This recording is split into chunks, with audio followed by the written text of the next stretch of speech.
problemas filosóficos. Exacto, sí, sí. Y autor de libros de título muy elocuente, Los Nuevos Rebeldes, Hedonismo Libertario y Libertinos Plebeyos. Bueno, problemas de la filosofía, es tu materia en la universidad. ¿La mujer ha sido un problema de la filosofía? Y sí, digamos, porque en general hay como una matriz como bastante, claramente como masculina, me parece, en la filosofía, ¿no? Claro. Yo creo que sí, digamos, uno puede remontarse tanto a Lacan, que decía que claramente era todo un tema, que es el deseo femenino, por un lado, pero por otro lado también está en Platón, ese tema también está, digamos, creo que por un lado está la cuestión falocéntrica, para usar un término, y por otro lado sí está, si hay una especificidad del deseo femenino, digamos, ¿no? Si se piensa el deseo en términos generales o si se puede hacer como una diferenciación entre los deseos masculino, femenino, eso sí es un tema más complejo probablemente. Luis, Lacan y esta lógica falocéntrica, ¿podés desarrollarla? Sí, bueno, en general eso viene un poco de la deconstrucción, ¿no? Ahí aparecen algunos filósofos como Derrida, por ejemplo, que él decía que la filosofía tenía una tradición logofono-falocéntrica. Pero para ser como más específicos podemos hablar de falocentrismo.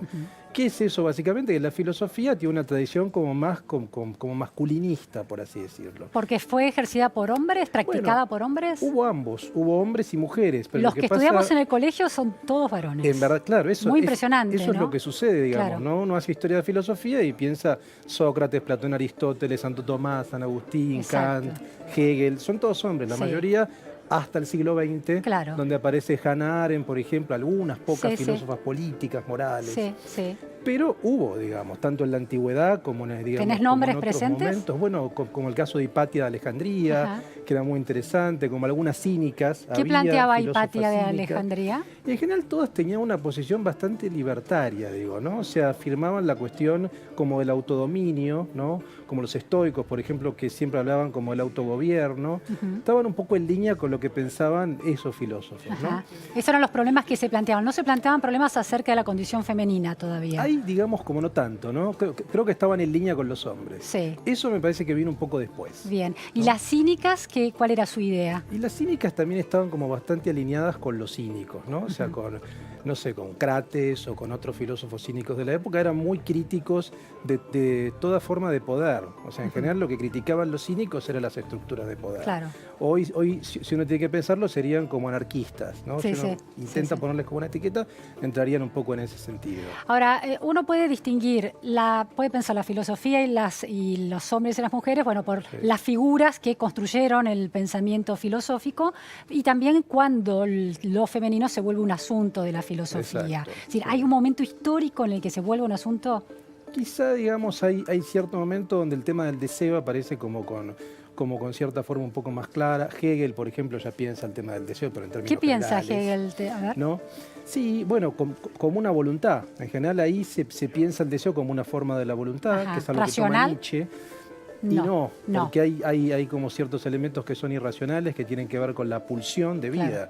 Entonces Nietzsche, por ejemplo, también piensa el deseo como una afirmación de la vida, por ejemplo. Y bueno, ya después ya aparecen otros filósofos como Deleuze, que piensa el deseo como producción, que es más interesante a mi juicio, ¿no? Es decir, no pensar el deseo en términos de carencia, de ausencia de algo, sino el deseo es en verdad aquel espacio donde todo sobra, ¿no? Donde todo falta. Es como que invierte la ecuación. Claro. Eso es, digamos, es como más interesante a mi Y juicio. eso le quita poder de alguna manera a esta mirada falocéntrica con la que se construye esa lectura. Yo creo que en parte sí, y también donde es un a la debate... mujer, digamos, la falta del falo, el hombre la posesión del falo, ese binomio, ¿no? Exactamente, claro. Sí, eso está, y después también es una discusión con los psicoanalistas, digamos, ¿no? Como con los lacanianos, etcétera, donde sí digamos, es como que tienden a pensar la noción del deseo como carencia. La concepción del hombre que la filosofía plantea es una concepción patriarcal, que es la imputación que el feminismo le está haciendo, por lo menos el feminismo de la calle, ¿no? De la opinión pública. Bueno, en general hay una asociación entre razón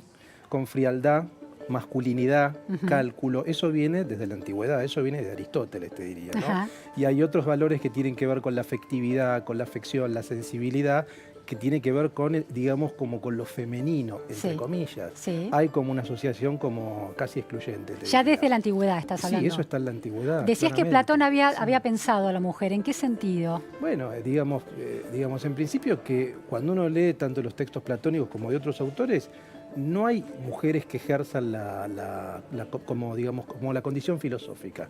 Eso no existe en los textos de Platón, ¿no? ¿Qué sería la condición filosófica? ¿Cómo la defines? Que piensen, digamos, como en términos filosóficos, quizá porque el logos platónico estaba asociado con esto que yo un poco decía del cálculo, y no estaba asociado, digamos, con otro tipo de racionalidad, con una racionalidad más afectiva, si vos querés. Claro. En ese sentido. Es decir, ¿no? que esa escisión de lo afectivo emocional y de lo racional lógico está desde el fondo de los tiempos en la cultura occidental. Eso está.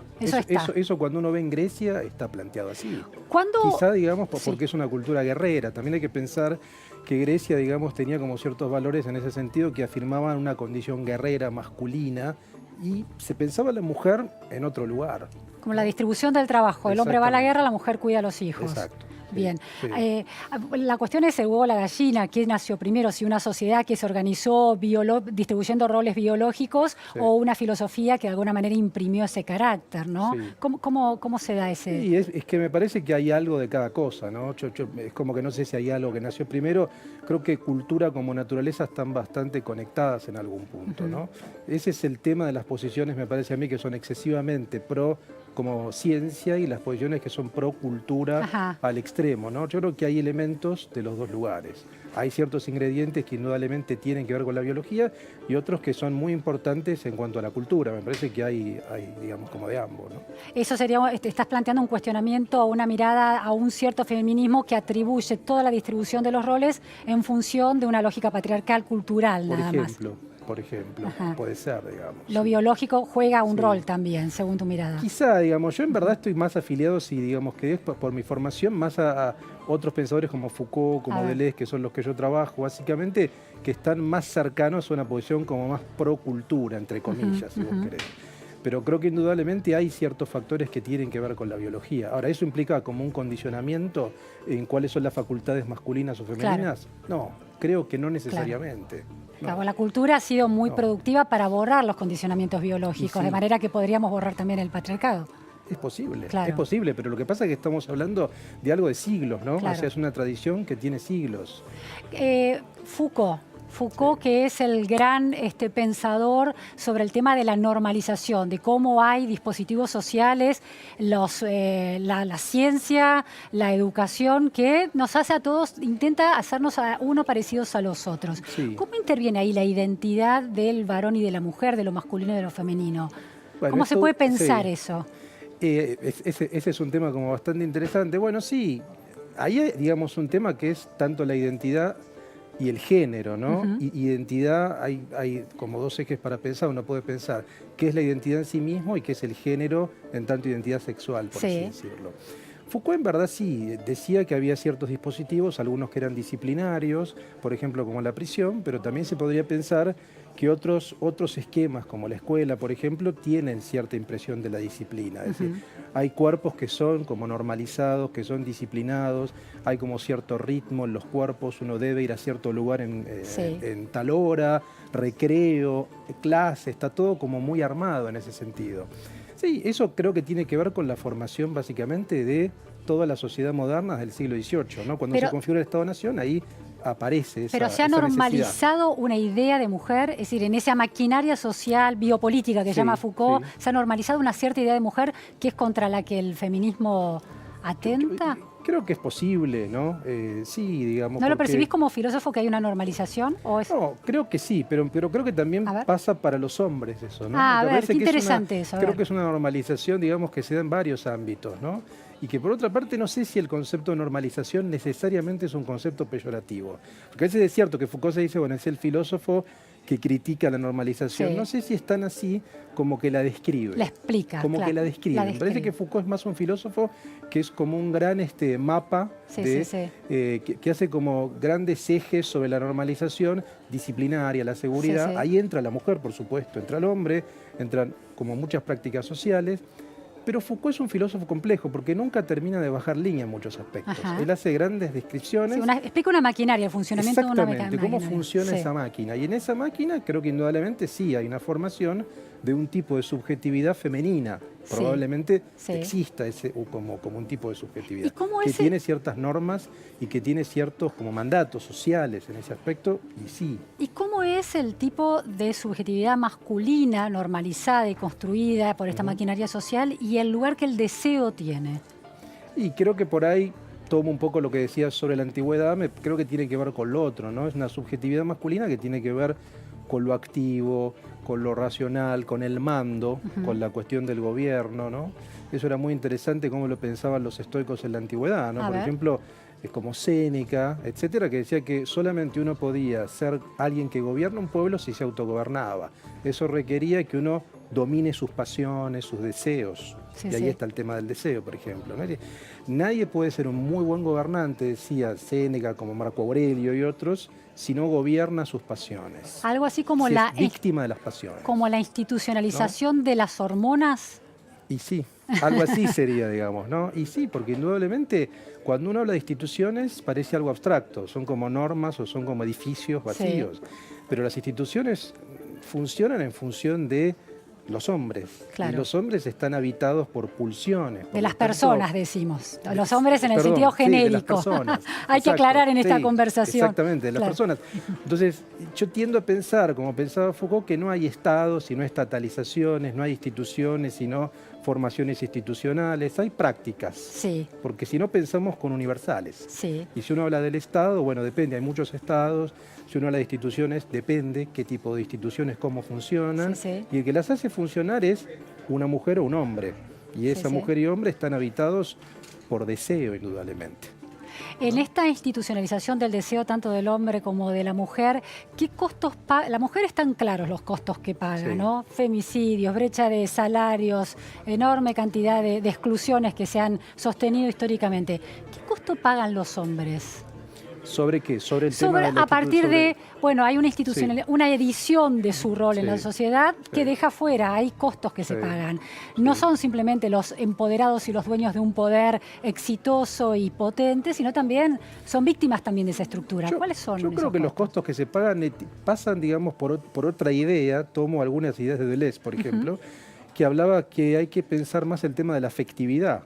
Me parece que quizás lo que se paga, hay un costo que se pierde, por así decirlo, que es esa dimensión más afectiva, ¿no? O sea, me parece que es interesante que el hombre atraviese una dimensión un poco más afectiva.